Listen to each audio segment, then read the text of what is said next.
today's video I'm gonna show you how to reset on the maintenance light on the Toyota Yaris. It's 2008.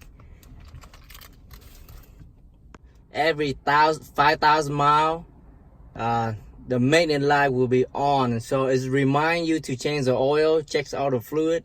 But after you done all that, so you can reset it. First you turn on the key and you find where the reset button at, and then this one is right here. You can find, and you press it, you can find the trip B, trip A, and it have to be on trip A.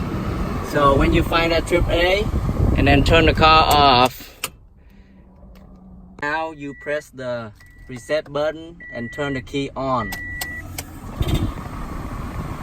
and you see all the line dash will go away, and then boom, that's it, done. Now start the car and inspect it to see the maintenance light is gone. So if you like my channel, please like, share, subscribe, and stay tuned for the next video. Thank you. Peace.